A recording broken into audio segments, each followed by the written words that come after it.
Cette histoire parle du futur, où nous voyons le monde détruit. Comment la Terre est-elle devenue ainsi et comment les gens vivent-ils leur vie? Pour le savoir, passons à l'explication de l'histoire. Le film commence par montrer le monde du futur, quand l'environnement mondial et tout le reste étaient très mauvais. Les scientifiques récents ont tenté de faire des expériences. Ils ont modifié l'ADN des arbres et des plantes et ont essayé de les modifier. Mais leur expérience a complètement échoué, parce qu'ils ont changé l'ADN des plantes. Mais il est devenu si dangereux qu'il est devenu l'ennemi de la vie humaine. Ils ont fait des proies des gens en les récoltant mal, ce qui a rendu la situation si mauvaise que la Terre est devenue comme ça. Et ce virus dangereux s'est propagé partout. Évidemment, il était très difficile de survivre dans une telle situation. Tout le monde s'inquiétait pour sa propre vie. À cause de cela, les gens se sont également divisés en deux parties. Par exemple, les riches créent une colonie séparée du peuple et y vivent. Son nom était Citadelle. L'environnement de la colonie de la Citadelle était très différent de celui du monde extérieur. C'était habitable et il n'y avait aucun problème avec quoi que ce soit. La terre y était également très bonne. De plus, les habitants de la Citadelle ont modifié leurs semences de manière à pouvoir faire pousser n'importe quoi. Mais les habitants de la Citadelle avaient pour habitude de donner des graines aux étrangers lorsqu'ils avaient besoin de leur sang ou de leurs organes. En échange de sang et d'organes, les pauvres étrangers devaient obtenir des graines. Mais les habitants de la Citadelle ont enfermé ces graines de telle manière que les étrangers ne pouvaient obtenir qu'un seul type de récolte. Et certaines graines avaient besoin d'un code pour être déverrouillées. D'où l'on peut deviner qu'il était très difficile pour les étrangers de survivre dans une telle situation. Après cela, nous voyons le personnage principal de l'histoire. Une fille nommée Vesper. Ce film a été réalisé en son nom. Vesper vivait avec son père paralysé dans le monde extérieur. Son père ne pouvait pas marcher. Son état était également très mauvais. Son père travaillait d'abord pour les gens de la Citadelle et y restait. Mais petit à petit, lorsque son père devint paralysé, les habitants de la Citadelle le chassèrent. Pour l'aider, ils lui ont donné un robot qui ressemblait à un drone, afin qu'il puisse contacter quelqu'un pour demander de l'aide. Maintenant, dans ce robot drone, une partie du cerveau du père de Vesper a été insérée, et le reste de son corps était paralysé sur le lit. Nous pouvons voir que Vesper est une fille très intelligente et courageuse. Elle sait très bien comment survivre dans ces conditions. Elle avait fabriqué son propre petit laboratoire, là où, selon elle, elle avait pour habitude de modifier la génétique des arbres et des plantes. Elle fait des expériences sur eux. De plus, pour garder son père en vie, elle le traitait avec un système de maintien des fonctions vitales. Pour cela il fallait une machine, parce que c'est à ce moment-là que le système de survie a fonctionné. Et donc son père était toujours en vie. Un jour, Vesper rentrait à la maison avec le robot drone. Elle a vu que quelqu'un avait volé la batterie du système de survie de mon père. Cela inquiétait Vesper.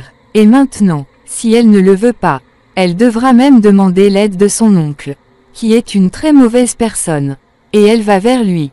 En fait, son oncle dirigeait un orphelinat, c'est-à-dire là où sont gardés les enfants sans abri. Il a utilisé les enfants à ses fins, en échange du sang et des organes des enfants. Il avait l'habitude de traiter avec les gens de la Citadelle, pour qu'ils puissent vivre sa vie confortablement. Et Vesper arrive chez son oncle et voit que des gens frappent une cruche. Les cruches étaient en fait des robots humanoïdes qui ressemblaient à des humains, que les habitants de la Citadelle avaient l'habitude de fabriquer pour effectuer leur travail quotidien. Oncle de Vesper a acheté cette cruche là-bas.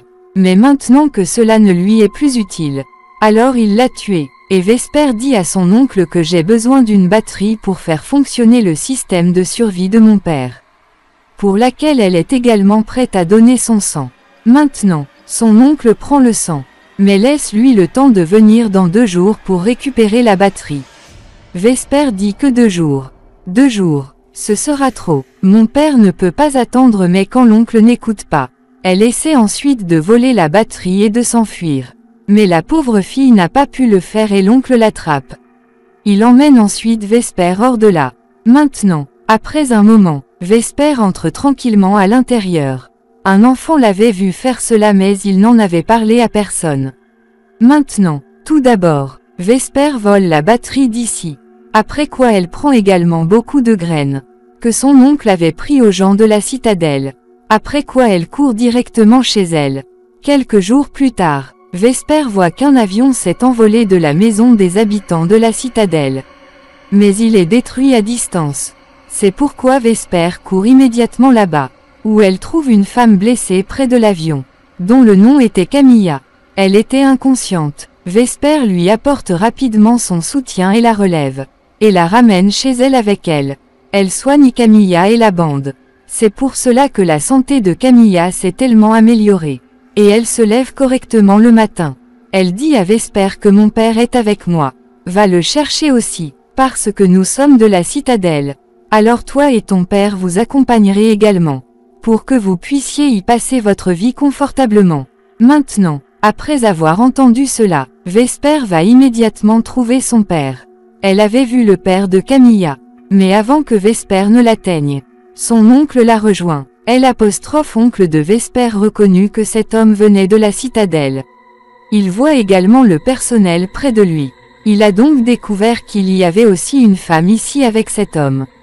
À propos de qui l'oncle de Vesper demande-t-il? Mais son père ne lui dit rien sur sa fille Camilla. C'est pourquoi il commence à essayer de le tuer. Voyant cela, Vesper court immédiatement et tente de le sauver. Mais elle n'y parvient pas, parce que son oncle avait tué le père de Camilla. Et il pousse également Vesper de côté. Maintenant, voyant cela, Vesper décide que je ne dirai rien à Camilla à propos de la mort de son père. Parce qu'elle ne pourra pas supporter cette douleur. C'est pourquoi elle rentre à la maison et ment à Camilla que j'ai trouvé ton père. Mais il était introuvable, c'est pourquoi j'irai le retrouver demain. Ici, Camilla demande à Vesper des nouvelles de sa mère.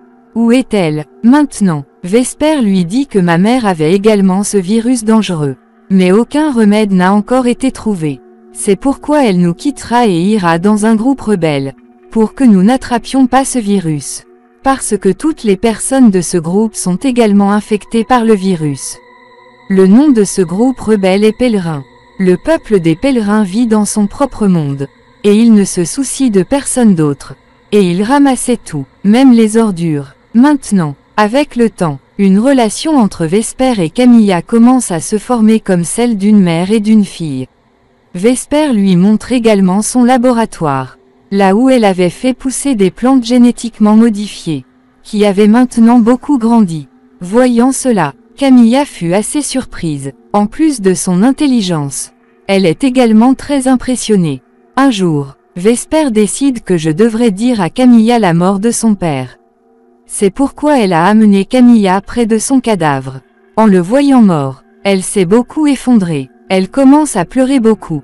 Maintenant, Vesper s'occupe d'elle avec beaucoup de difficultés. Quand elle voit une étrange marque sur le cou de Camilla. Quand Vesper lui pose la question, Camilla révèle le secret selon lequel je suis en fait un jug qui a été fabriqué dans la citadelle. Et l'homme qui m'a créé, je l'appelais mon père. C'est pourquoi j'ai été attristée par sa mort. Maintenant, Camilla était beaucoup plus intelligente et plus active que le reste des jugs. Parallèlement à cela, elle avait aussi des émotions comme les humains. C'est pourquoi les gens de la citadelle voulaient la tuer. Pour la sauver, le père de Camilla s'est enfui de la citadelle en avion. Mais en plein milieu du trajet, son avion a été détruit. C'est pour ça qu'il ne pouvait pas aller loin. Camilla demande à Vesper de lui pardonner une chose de plus. Je t'ai menti, que nous vous emmènerons, toi et ton père, à la citadelle. Il est maintenant évident que nous nous sommes enfuis de là. Il n'était donc pas question de revenir en arrière. Je disais juste ça pour que tu puisses retrouver mon père. En entendant cela, Vesper se sent très mal. Elle s'énerve contre Camilla et devient très en colère contre elle. Que tu as brisé mon cœur. Parce qu'après ça, j'ai commencé à te considérer comme mon dernier espoir. Après son retour, le père de Vesper parle à Vesper via le robot drone, et lui dit que tu devrais pardonner à Camilla, parce qu'elle est très triste en ce moment. Elle est brisée, puis Vesper écoute son père et lui pardonne, et commence à lui parler. Un jour, Vesper se souvint, c'est parce que Camilla vient aussi de la citadelle. Il est donc possible que son sang, son ADN et ses cellules puissent déverrouiller les graines perdues. Les serrures peuvent être brisées, avec quoi les graines deviendront utilisables. Vesper fait cela aussi, mais cela ne sert à rien. À cause de cela, Vesper est déçu et inquiet.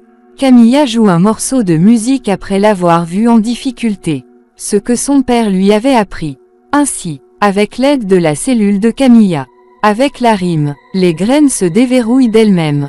Cela signifie que ce son était le code qui pouvait déverrouiller les graines. Et pour cette raison, le père de Camilla lui avait appris la musique. Vesper est très heureuse de penser que maintenant, avec l'aide de ces graines, elle peut faire pousser autant de cultures qu'elle le souhaite et ce qu'elle veut. Avec lequel nous pouvons également passer notre vie confortablement, comme une citadelle, et nous n'avons même pas besoin d'y aller. Or, un jour, Vesper n'était pas à la maison. Puis son oncle vient ici. Quand il voit Camilla ici, puis il commence à l'emmener avec lui. Mais quand il voit la marque sur le cou de Camilla, alors il n'hésite pas à savoir que cette fille est en fait une cruche. Mais avant qu'il fasse quoi que ce soit avec Camilla, ici vient aussi Vesper, et tous les deux attaquent son oncle. Et tous les deux ensemble le contrôlent. Maintenant, Vesper ne tue pas son oncle. Elle lui pose une condition. Que si tu ne dis rien aux gens de la citadelle à propos de Camilla, alors je vais vous révéler la formule pour débloquer ces graines. Grâce à cela, vous et vos enfants de l'orphelinat ne mourrez jamais de faim. Dans un premier temps, son oncle accepte la condition. Mais il était trop avide pour obtenir la récompense. C'est pourquoi il revient chez lui et contacte les gens de la citadelle. Et leur parle de Camilla et du déverrouillage des graines. C'est pourquoi la nuit, les gardes de la citadelle viennent voir l'oncle. Ils le tuent en premier. Parce qu'ils ne voulaient pas que quiconque sache quoi que ce soit à propos de nos semences. Après quoi ils se rendent à la maison de Vesper. Vesper et Camilla ont appris leur arrivée. C'est pourquoi Camilla décide de se rendre aux rangers. Avec quoi ils quitteront Vesper. Et ils feront de moi ce qu'ils veulent. Ce à quoi le père de Vesper leur raconte à tous les deux. Qu'ils tueront Vesper de toute façon. Ils ne la quitteront pas. Parce que maintenant elle a le code pour déverrouiller les graines. C'est pourquoi vous devriez tous les deux fuir d'ici. Alors quand les gardes forestiers viendront ici, ils repartent sans toi. C'est pour ça que vous aimez tous les deux ça. Et fuis là sans rien faire. Dès que les gardes forestiers sont arrivés à la maison de Vesper, son père active le système autodestructeur de son drone. Cela signifie le système qui se fait exploser avec une bombe. À cause de cela, une grande explosion se produit là-bas. Et ce qui se passe, c'est que le père de Vesper et tous les rangers sont tués. Ils observaient tous les deux tout cela de loin. Avec la mort de son père, Vesper devient incontrôlable. Elle est complètement brisée. Camilla s'occupe alors d'elle avec beaucoup de difficultés. Tout comme Vesper a pris soin d'elle. Mais certains des gardes restés les suivent. Parce qu'ils les ont vus tous les deux. À cause de cela, ils doivent fuir. Maintenant, ces gens sont arrivés au milieu des plantes vénéneuses. Il y avait aussi des gardes forestiers derrière eux. Et parce que Camilla connaissait ces plantes vénéneuses, c'est pourquoi elle piège 2 rangers ici et les tue. Après quoi ils entendirent le bruit de 2 autres avions qui arrivaient. Cela signifie qu'ils n'allaient pas quitter Camilla si facilement. Camilla était également au courant de cela. C'est pourquoi elle décide de se rendre aux rangers. Pour que Vesper puisse sortir d'ici facilement avec ses abeilles. Mais Vesper l'en empêchait. Mais Camilla avait décidé de partir. Camilla avait désormais le pouvoir d'endormir n'importe qui. Avec ce pouvoir, elle plonge Vesper dans un sommeil profond. Et le lendemain matin, quand Vesper se réveille, elle voit que Camilla n'est pas là. Ce qui veut dire que c'était clair. Qu'elle est retournée à la citadelle avec les rangers. Et Vesper vient aussi chez elle. Où tout a été détruit. Elle sème quelques graines dans le sol de sa maison. Pour que les cultures puissent pousser ici. Puis des enfants viennent vers elle. Qui étaient en fait les enfants de l'orphelinat de son oncle.